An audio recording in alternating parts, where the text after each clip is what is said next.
ବଡ଼ ଜଙ୍ଗଲରେ ଦୁଇଟା ଅଳସୁଆ କାଉ ରହୁଥିଲେ। ଦୁଇ କାଉ ଜଙ୍ଗଲର ସବୁ ପକ୍ଷୀକି ହଇରାଣ କରାନ୍ତି, ଆଉ ମିଛ ସତ କହି ତାଙ୍କଠୁ ଖାଦ୍ୟ ନେଇକି ଖାଆନ୍ତି। ଦୁଇ ଜଣ କାଉ ତାଙ୍କ ଭଙ୍ଗା ଘରେ ବସିଥାନ୍ତି। କାଉର ସ୍ତ୍ରୀ କୁହେ, ଆରେ ଅଳସୁଆ, ମୁଁ ତୁମକୁ ବିବାହ କରି ଫସିଗଲି ରେ ବାବା। ନା ତମେ କ'ଣ କାମ କରୁଛ, ନା ମୋରି ପାଇଁ କ'ଣ ଭଲ ଖାଇବାକୁ ଆଣି ଦେଉଛ। ମୁଁ ମୋରି ବୁଦ୍ଧି ପ୍ରୟୋଗ କରି ପକ୍ଷୀମାନଙ୍କୁ ମିଛ ସତ କହି ଖାଦ୍ୟ ଆଣୁଛି, ଆଉ ତମେ ଏଠି ବସି ଖାଲି ଗେଫା ମାରୁଛ। ହାୟରେ ମୋର ଫଟା କପାଳ। ଆରେ ମୋରି କଥା ଭୂତ ପରିଆ କ'ଣ ଶୁଣୁଛ? ଆମ ଘର ଭାଙ୍ଗିଗଲାଣି, ଖରା ତେଜ ବାଜି ମୁଁ କଳା ହୋଇଗଲିଣି। ଏଥର ବର୍ଷା ଦିନ ଆସିଲାଣି, ତମେ ଏଇଥର ତ ଯାଅ, ଆମ ପାଇଁ ଗୋଟିଏ ଘର ବନାଇବ, ନହେଲେ ଆମେ ବର୍ଷାତିକ ରହିବା କେଉଁଠି? କାଉ କୁହେ, ଆରେ କ'ଣ ପାଇଁ ଆଜି ସକାଳୁ ସକାଳୁ ଏତେ ଗରଗର ହେଉଛୁ? କ'ଣ ଆଜି ତମକୁ କିଛି ଖାଦ୍ୟ ମିଳିଲା ନାହିଁ କି? ଆଉ ତମ ବାପଘର ଘର ଯେମିତି ତାଜମହଲ, ତମେ ସେଇପରିକା କଥା କହୁଛ। ତମ ଘରେ ତ ଖାଇବା ପାଇଁ ଗୋଟିଏ ଦାନା ନାହିଁ, ଆଉ ଆମ ଘରେ କ'ଣ ବଡ଼ ବଡ଼ ଭାଷଣ ଦେଉଛ? ରୁହ, ମୁଁ ଗୋଟିଏ ଉପାୟ ଚିନ୍ତା କରୁଛି, ଯେମିତି ଆମ ଦୁଇ ଜଣ କିଛି କାମ ନ କରିକି ଯେମିତି ମାଗଣାରେ ଗୋଟିଏ ଘର ପାଇବା। ହଁ, ମୋର ମୁଣ୍ଡକୁ ଗୋଟିଏ ଆଇଡ଼ିଆ ଆସିଲା। ତାହାପରେ କାଉ ତାର ସ୍ତ୍ରୀକୁ ତାର ଆଇଡ଼ିଆ କଥା କହିଲା।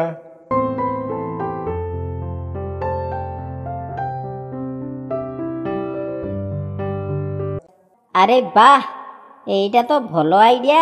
ଚାଲ ଆମେ ଏମିତି ପକ୍ଷୀମାନଙ୍କୁ କହିବା। ଏମିତି କହି ଦୁଇ କାଉ ତାଙ୍କ ଭଙ୍ଗା ଘର ଛାଡ଼ି ଚାଲିଯାଆନ୍ତି।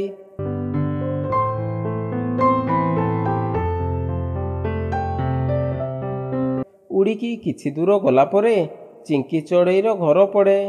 ଦୁଇ ଜଣ ଚିଙ୍କି ଚଢ଼େଇ ଘରକୁ ଯାଆନ୍ତି। ଚିଙ୍କି ଚଢ଼େଇର ଘର ବାହାରେ ରହି ଡାକ ମାରନ୍ତି,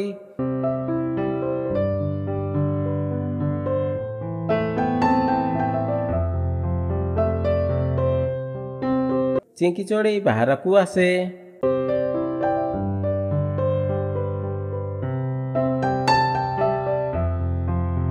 ଆରେ କାଉ ଭାଇ, କ'ଣ ହେଇଛି ତମର ଆଜି ମୋରି ଘର ଆଡ଼େ?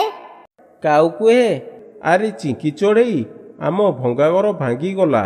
ତୁ କିଛି ଦିନ ଆମକୁ ତୋରି ଘରେ ରହିବା ପାଇଁ ଜାଗା ଦେଇଥାନ୍ତୁ। ଆମେ ତୋରି ଘରେ ରହି ଆମର ଗୋଟିଏ ନୂଆ ଘର ତିଆରି କରିଥାନ୍ତୁ।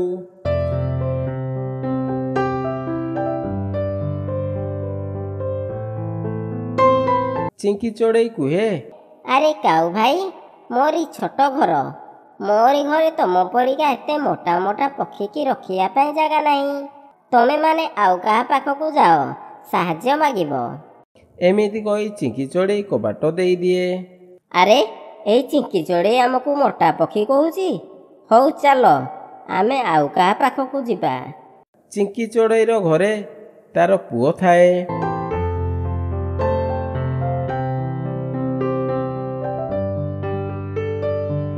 ମା ମା, କାଉ ଅଙ୍କଲ ଆମ ଘରକୁ ରହିବା ପାଇଁ ଆସିଥିଲେ, ତମେ ମନା କ'ଣ ପାଇଁ କଲ?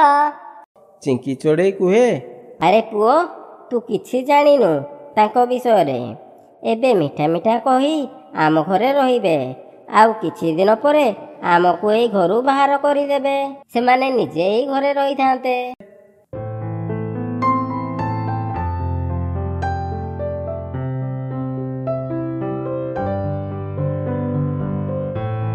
କାଉ ଦୁଇ ଜଣ ଉଡ଼ିକି ଯାଇ ମେନା ଚଢ଼େଇ ଘର ପାଖରେ ପହଞ୍ଚିଲେ।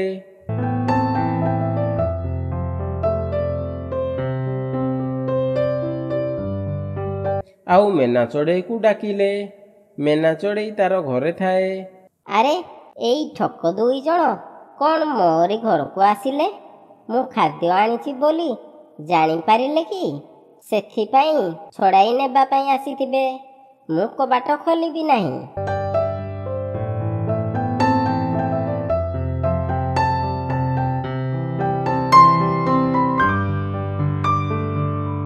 ମେନା ଚଢ଼େଇ ଆଉ କବାଟ ଖୋଲେ ନାହିଁ। ଦୁଇ କାଉ ବାହାରେ ବହୁତ ଡାକନ୍ତି। ମେନା ଚଢ଼େଇ କବାଟ ନ ଖୋଲିବାରୁ ଦୁଇ କାଉ ସେଠାରୁ ଚାଲିଯାଆନ୍ତି।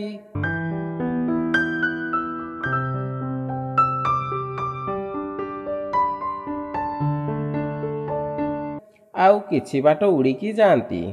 ଶୁଆର ଘର ପଡ଼େ। ଦୁଇ କାଉ ଯାଇ ଶୁଆର ଘରେ କବାଟ ବାଡ଼ାନ୍ତି। ଆରେ ଶୁଆ ଭାଇ, ଘରେ ଅଛ କି? କବାଟ ଖୋଲ। ଆରେ ଦେଖୁଛ, ଏହି ଶୁଆ କେତେ ସୁନ୍ଦର ଘର ବନାଇଛି। ଆମେ ଯେମିତି ହେଲେ ଶୁଆର ଏହି ଘରକୁ ରଖିବା। କିଛି ସମୟ ପରେ ଶୁଆ କବାଟ ଖୋଲେ।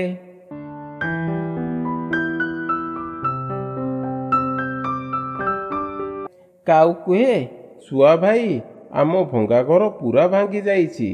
ତମେ ଯଦି ଆମକୁ ରହିବା ପାଇଁ କିଛି ଦିନ ଦିଅନ୍ତ, ତାହେଲେ ଆମେ ଗୋଟିଏ ନୂଆ ଘର ବନାନ୍ତୁ। ଶୁଆ ମନେ ମନେ କୁହେ, ଆରେ ଏହି କାଉ ଦୁଇଟା ମୋରି ପାଖକୁ ସାହାଯ୍ୟ ମାଗି ଆସିଛନ୍ତି।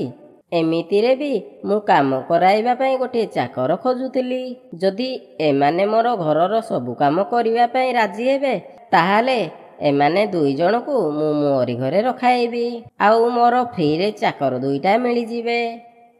ଆରେ ଏ କାଉ ମାନେ, ମୁଁ ତମକୁ ମୋରି ଘରେ ରଖାଇବି, ହେଲେ ମୋର ଗୋଟିଏ ସର୍ତ୍ତ ଅଛି। ଯଦି ରାଜି, ତାହେଲେ ତମେ ଦୁଇ ଜଣ ମୋରି ଘରେ ରହିପାରିବ। କାଉ ଶୁଆକୁ କୁହେ, ଆମେ ତମ ସବୁ ସର୍ତ୍ତରେ ରାଜି। ଶୁଆ କୁହେ, ଆରେ ଆଗ ମୋରି ସର୍ତ୍ତ କଥା ଶୁଣ ନା। ଘରର ସବୁ କାମ କରିବାକୁ ପଡ଼ିବ, ଆଉ ମୋରି ପାଇଁ ଭଲ ଭଲ ମିଠା ପାଚିଲା ଫଳ ଆଣିବାକୁ ପଡ଼ିବ। କାଉ ମାନେ ରାଜି ହୋଇଯାଆନ୍ତି। ଶୁଆ ବହୁତ ଖୁସି ହୋଇଯାଏ, ଆଉ କାଉ ଦୁଇ ଜଣକୁ ସବୁ କାମ ବତାଏ। କାଉ ଯାଇ ଭଲ ଭଲ ମିଠା ଫଳ ଆଣିଦିଏ। ଶୁଆ ଆରାମସେ ଖାଇ ଶୋଇପଡ଼େ।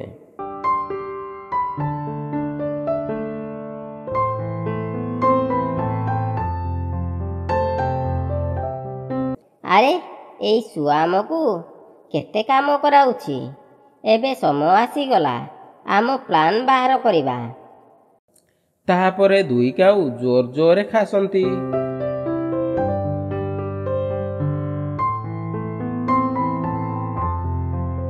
ଶୁଆର ନିଦ ଭାଙ୍ଗିଯାଏ। ଆରେ କ'ଣ ହୋଇଛି ତମ ଦୁଇ ଜଣଙ୍କର? କ'ଣ ପାଇଁ ଏତେ ଜୋରରେ ଖାସୁଛ? ମୋର ନିଦ ଭାଙ୍ଗିଗଲା।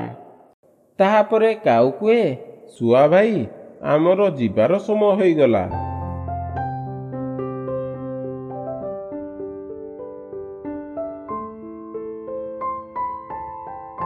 ଶୁଆ କୁହେ, ଆରେ ତମେମାନେ ତାହେଲେ ମୋରି ଘରୁ ଯିବ ବୋଲି ଭାବି ସାରିଛ। ହଉ ତାହେଲେ ଯାଅ, ମୋର କିଛି ଆପତ୍ତି ନାହିଁ। ଆରେ ଶୁଆ ଭାଇ, ଆମେ ତମ ଘର ଛାଡ଼ି ଯିବା ପାଇଁ କହୁନୁ। ଆମେ ଏହି ଦୁନିଆ ଛାଡ଼ି ଯିବୁ। ଆମକୁ ଏବେ ଡେଙ୍ଗୁ ଜ୍ୱର ହୋଇଛି, ଆଉ ଏହି ଜ୍ୱର ଆମକୁ ଥରାଇ ଦେଉଛି। ବାରମ୍ବାର ବାନ୍ତି ଲାଗୁଛି, ଆଉ ଆମ ପାଖରେ ଯିଏ ରୁହେ, ତାରି ପାଖକୁ ମଧ୍ୟ ଏହି ଜ୍ୱର ଡେଇଁକି ଯାଏ। ମୋର ଶେଷ ଇଚ୍ଛା ଶୁଆ ଭାଇ, ମୁଁ ତମ କୋଳକୁ ଯାଇ ଟିକେ ବସିବି ବୋଲି। ଆସ ଶୁଆ ଭାଇ, ମୋରି ପାଖକୁ ଟିକେ ଆସ। ଆରେ ଏ କାଉ, ତୁ କ'ଣ କହୁଛୁ? ତମ ପାଖରେ ରହିଲେ ଏହି ଜ୍ୱର ଡେଇଁବ? ଆରେ ତୁ ମୋତେ ଟିକେ ଆଗରୁ କହିଲୁନି। ଆରେ ତୁ ମୋର ପାଖକୁ ଆସ ନାହିଁ, ତୁ ଯା ଏଠାରୁ। କାଉ ଶୁଆର ପାଖକୁ ଯାଏ। ଶୁଆ ତାର ଘର ଛାଡ଼ି ବାହାରକୁ ଚାଲିଯାଏ।